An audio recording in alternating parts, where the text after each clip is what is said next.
Morning. आप में से अपियरिंग कौन कौन से एलएलबी में, 1 मिनट मुझे कोई बताएगा? अपियरिंग फाइनल ईयर में या सेमेस्टर में, जो भी मतलब 5 ईयर कर रहे हो यार। मैं भी अपियरिंग थी। सीरियसली बताऊं, मेरी कोई स्ट्रैटेजी नहीं थी सच में। ज्योति सर को पता है, पहले दिन से जब 31 जुलाई को यहाँ पे एंटर हुई थी मैं डरी रहती थी कि यार पता नहीं हो पाए, मतलब ये नहीं कि हो पाएगा कि नहीं, मैं बैठ पाऊंगी कि नहीं एग्जाम में, क्योंकि सर तो एकदम स्ट्रेट फॉरवर्ड, जो है वो बस बोल दिया, खत्म। मानो तो ठीक, वरना देखो भाई अपने हिसाब से। है ना? तो क्या हुआ कि राजस्थान यूनिवर्सिटी पोस्टपोन कर रही थी एग्जाम बार बार। मेरा एडमिट कार्ड भी आ गया था और सब कुछ हो चुका था, पर बीच में एलएलबी के एग्जाम चल रहे थे। समझ ही नहीं आ रहा था क्या करूं, क्योंकि आप अगर एलएलबी छोड़ दोगे, पास नहीं हुए तो वैसे, और अगर ये छोड़ दिया तो दोनों साइड से मतलब मैं ऐसे हो गई थी कि यहाँ गई तो हुआ और इधर गई तो खाई। कुछ समझ नहीं आ रहा था, मैं सीरियसली बोल रही हूँ आपको ये बात। फिर क्या हुआ कि मैं सर को मैसेज कर दी, सर पोस्टपोन होगा क्या, सर पोस्टपोन होगा, क्योंकि उम्मीद रहती है ना कि भाई सर हाई कोर्ट वगैरह जाते हैं, हो सकता है पता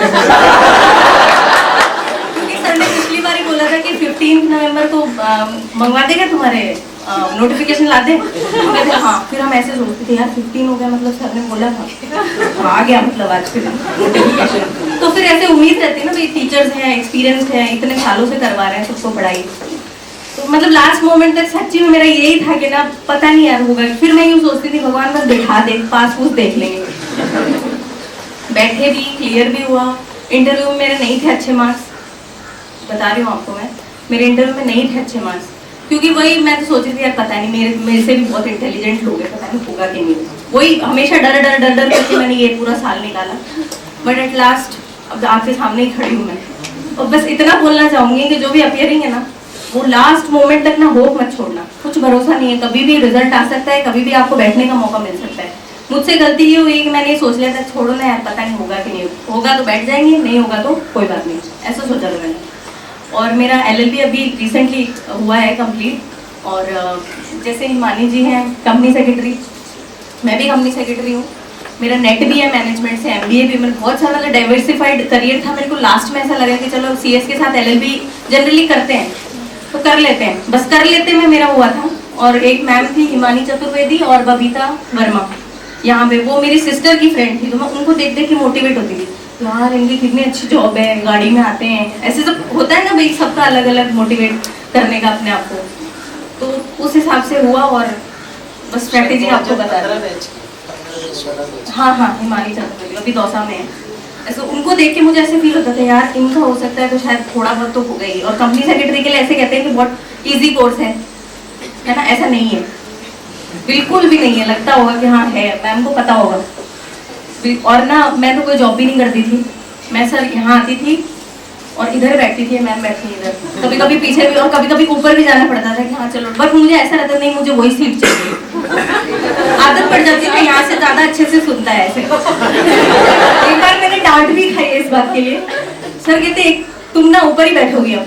ठीक है सर बैठ जाऊंगी। उसके बाद मैं नीचे आई भी नहीं कि अब हिम्मत नहीं है, फिर से डांट देंगे सर सबके सामने। तो ऐसी और हिंदी मैंने ध्यान ही नहीं दिया, वो सब जैसे उसमें रहते ना, हाँ देख लेंगे करके। स्थापत्य कला करके कुछ आया था, मुझे ये नहीं पता स्थापत्य कला होती क्या है, सही में मुझे नहीं पता था। मुझे बाहर निकल के जब बच्चे डिस्कस कर रहे थे ना, तब मैंने पूछा, मैंने कहा इसका मतलब क्या होता है? बोले वो जो जैसे ये जो स्ट्रक्चर्स बना के रखते हैं ना परमानेंट, जैसे आमेर हुआ ये सब। मैंने लिखा तो है, मैंने पर टूरिज्म लिख दिया है, कोई बात नहीं। और रही बात सोशल मीडिया की, व्हाट्सएप भी अपडेटेड, कोई आए मैसेज तुरंत रिप्लाई। इंस्टाग्राम भी बराबर चलाती थी, नेटफ्लिक्स भी देखती थी मैं एग्जाम टाइम पे। और इवन ये हुआ कि मैंने सोचा यार 650 रुपये नेटफ्लिक्स के दिन अमेज़न पे क्यों खर्च करें, तो उसमें भी मैंने पूछा किसी को, अरे किसी के पास आइडिया तो देना ना यार ऐसे। मेरा भाई कहता दीदी तुझे पास होना है या फेल होना है ये बता मुझे। मैं यार भाई बैठ तो सकते नहीं है, पता नहीं बैठेंगे कि नहीं बैठेंगे, तो दिमाग पे क्यों अपना डिस्टर्ब होगा। और सही में पता है बहुत गंदा फील होता है कि यार पढ़ी तो हूँ मैं, पर होगा कि नहीं होगा पता नहीं। ऐसे होता था कि बैठ पाएंगे कि नहीं बैठ पाएंगे, मेन क्वेश्चन में ही अटक जाता था। बट फिर भी मैं उम्मीद नहीं छोड़ी कि चलो ठीक है यार दे देंगे, होगा तब देखेंगे। बैठ के फेल होना ज्यादा अच्छा है ना, नहीं बैठने से। मतलब बोलते ना कि सर कहते हैं वो कि चुल नहीं रहनी चाहिए, मरमराहट, सॉरी, मरमराहट नहीं रहनी चाहिए मन में कि हाँ यार मैं बैठी नहीं और मैं एग्जाम नहीं दे पाई। ये था। और बाकी स्टाफ वगैरह एकदम बढ़िया है, आप कोई भी चीज मांगेंगे तुरंत मिलेगी आपको। ऐसा नहीं है कि अब उस खुद को लेने की इच्छा होनी चाहिए ना कि भाई टेस्ट सीरीज चाहिए और आंसर शीट चाहिए, सब कुछ चाहिए। वो सब सर कहते थे तुम लोग सब बकरबाजी करते हो, बट फिर भी कुछ भी करोगे, इतना है कि स्टडी पे फोकस करोगे ना तो कोई नहीं पूछेगा आपको कि आपने क्या किया क्या नहीं किया। सबको हाँ यार आज ये है कुछ, बस इतना है।